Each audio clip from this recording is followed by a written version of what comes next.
Hey Jessica, I tasted the dish you prepared, and it was shockingly bad, completely inedible. Stop serving such food, please. I was so shocked that I threw it all away. Hurry up and redo it, okay? Got it. These harsh words were hurled at me by my mother-in-law, who seemed to enjoy mistreating her daughter-in-law. However, this behavior would significantly impact the future relationship between me and my mother-in-law. My name is Jessica. I am 30 years old and currently working in a small design office, fulfilling my long-held dream of being a designer. My husband's name is Noah, and he is 35 years old. We met when I was a student, working part-time at a family restaurant of a major group where Noah was employed. Now, Noah works as the manager of that family restaurant. By the way, Noah is the son of a family that manages a major restaurant group. Consequently, Noah is naturally expected to take on the role of a future leader, consolidating the management of the group. Pictures from my mother-in-law. The status of Noah being the future successor is a matter of immense pride and a source of boasting. I lost my mother at a young age and was raised by my father alone. When I married Noah, my mother-in-law, who couldn't accept that I was raised by a single parent, strongly opposed our marriage. To her, my background and status were considered lower than hers, and she thought of my joining the family as a blemish. As a result, I was often ignored by her. However, about a year ago, my design was chosen for the menu at the restaurant managed by my father-in-law, changing the dynamics. A patient, my mother-in-law, who'd studied design in her youth, had made a proposal too. But when hers was rejected, she tried to hide her shock by saying, "Oh, I just wrote it as a trial." Because of being a professional designer, I found it absurd that my mother-in-law would compete with me. After losing to me, she took it as a personal defeat and started to mistreat me more openly. She frequently visits our home, criticizing and sneering at every small thing. "Jessica, what's this? There's so much dust behind the TV. You can't say it's cleaned. You weren't raised to be so careless with cleaning, living in such a dusty place. What if Noah gets sick? Isn't used to living in such conditions.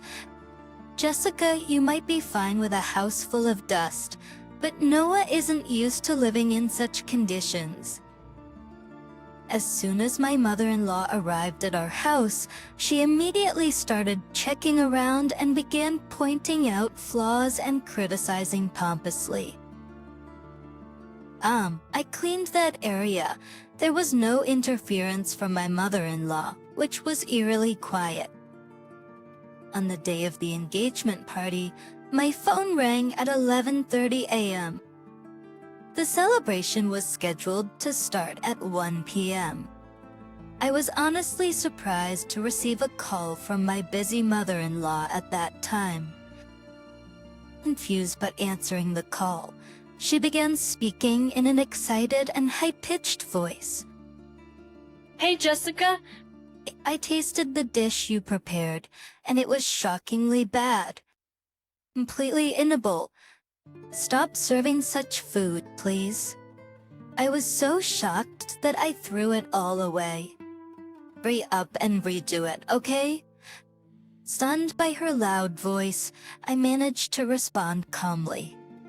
"What?" "Sorry, Mother. I'm currently at the office working." Wait. What are you talking about? The party starts at 1? There's no time, just remake it. Something seemed off. Confused and unable to grasp the situation, I wondered if she didn't know that I had switched my task. Also, what did she mean by saying she threw away the dish I made? When I was assigned French cuisine, I had come up with a menu. But soon after, I received an important design job. I consulted Noah about what to do and decided to switch my cooking responsibilities with the invitation mailing duty. This change was supposed to be communicated to my mother-in-law by the original person responsible for sending the invitations. So I hadn't worried about it.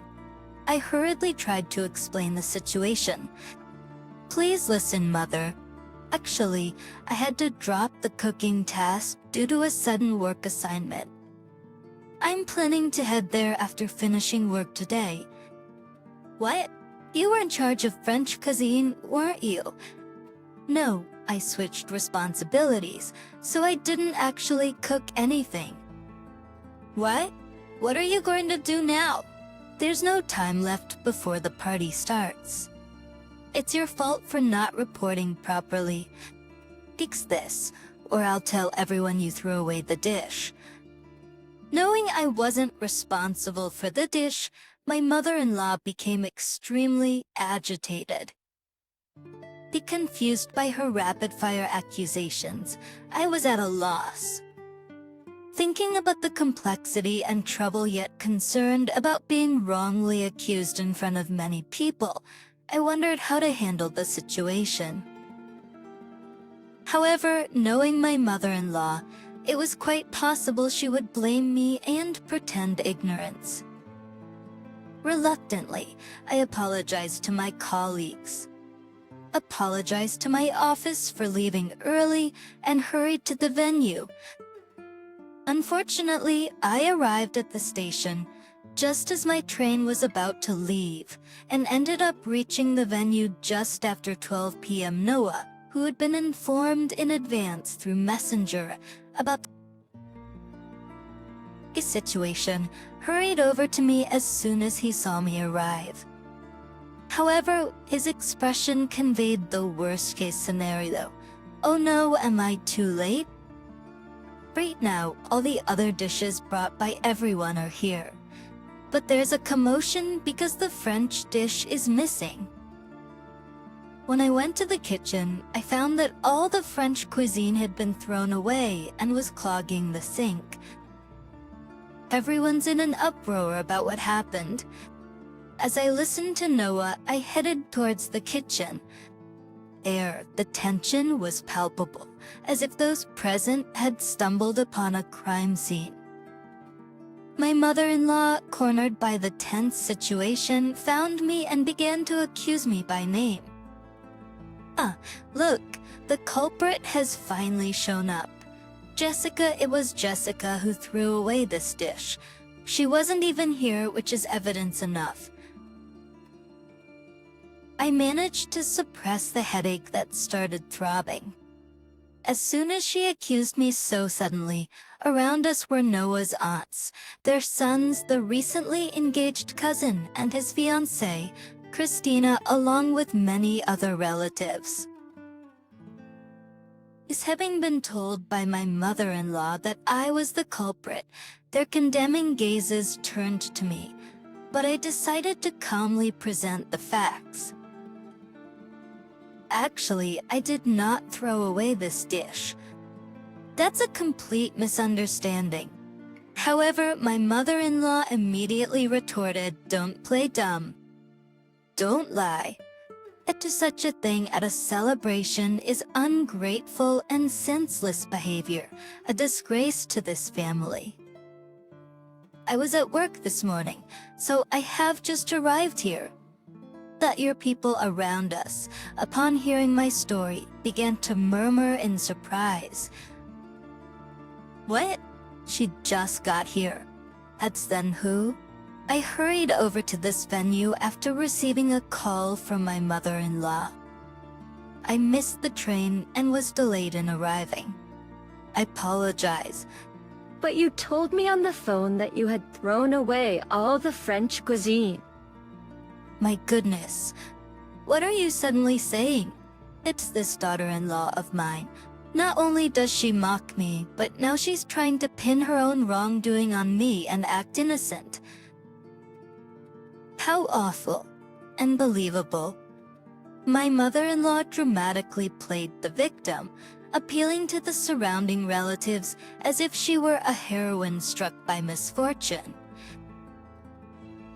To the relatives, it seemed more likely that my mother-in-law, who'd been part of the family for over 2,000 years, was telling the truth rather than me, a recent addition to the family.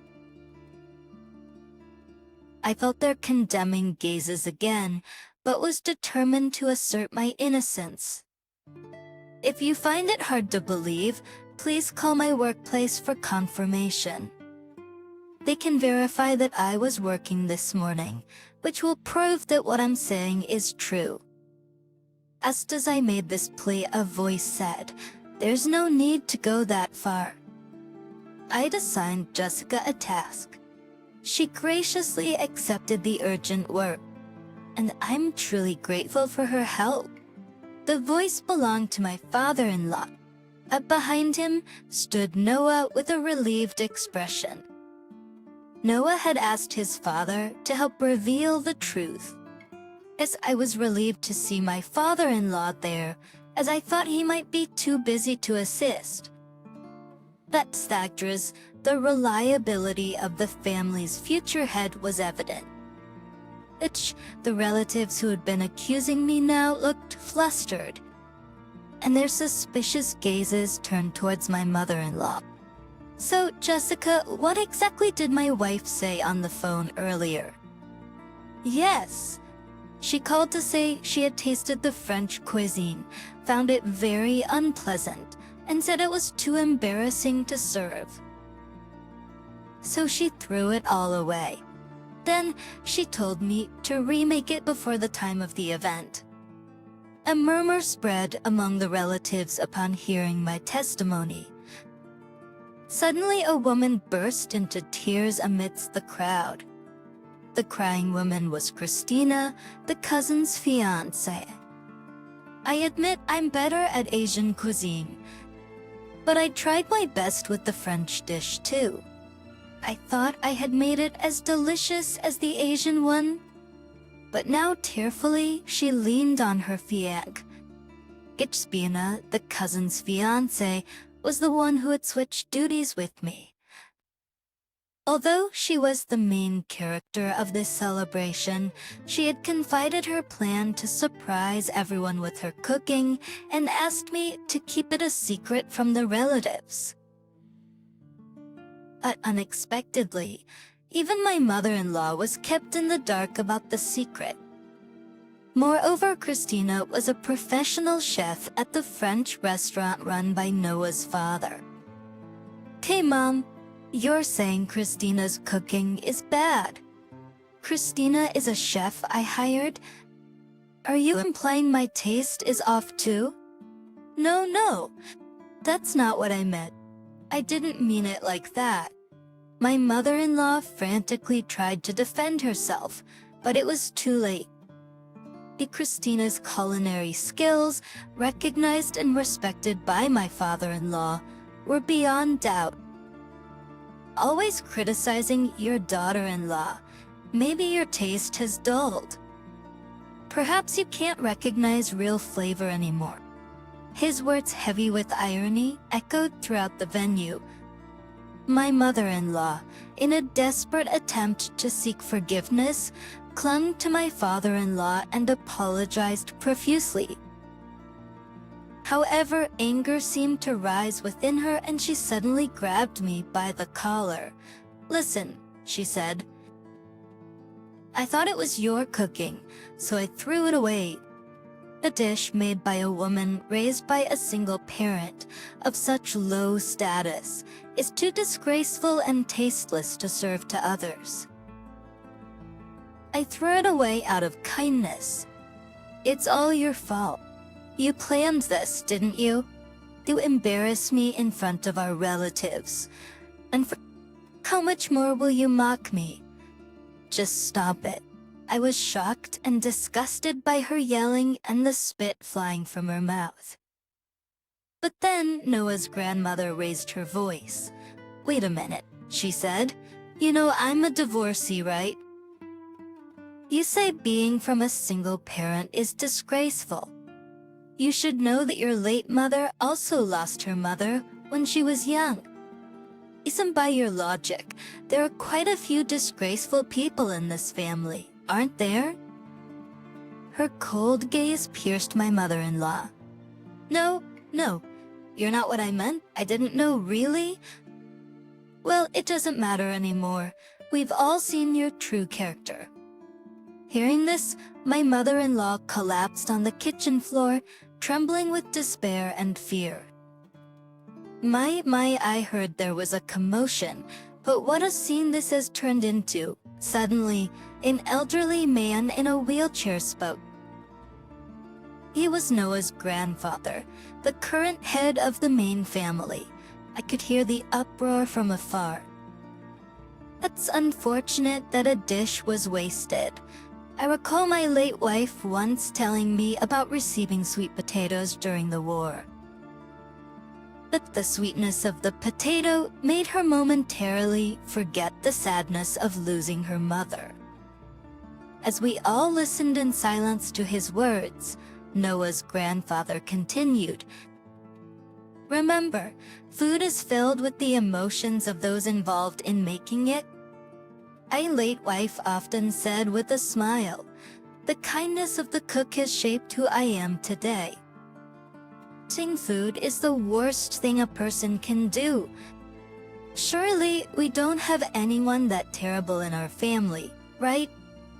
He then turned to my father-in-law. Of course, Dad, we don't have anyone like that in our family. Satisfied with my father-in-law's response, the head of the family smiled and returned to the venue. His words held absolute authority. From the words of the head and my father-in-law, it was clear to everyone present that this was the moment. My father-in-law decided to divorce my mother-in-law. What was supposed to be a celebration had also become a scene of an unexpected separation. In the kitchen, only the sound of my mother-in-law's sobbing lingered, creating an indescribable atmosphere. She not only ruined the celebration, but was especially condemned for her sacrilege against food. Despite being part of the food industry, she went around apologizing and bowing down to the relatives, including those from the branch families. It seemed that the divorce settlement was agreed upon by deducting an amount for the damages caused at the celebration, leaving her with just a small sum. My mother-in-law was ousted from the main family and ended up living in a small apartment meant for singles, cut off and criticized by the relatives. She led a lonely life with no one to turn to. She never imagined her petty jealousy and harassment towards her daughter-in-law, manifested in throwing away the food, would lead to her own downfall. On the other hand, I was able to protect the honor of my loving father, and I managed to build a harmonious relationship with Noah's family, enjoying fulfilling days.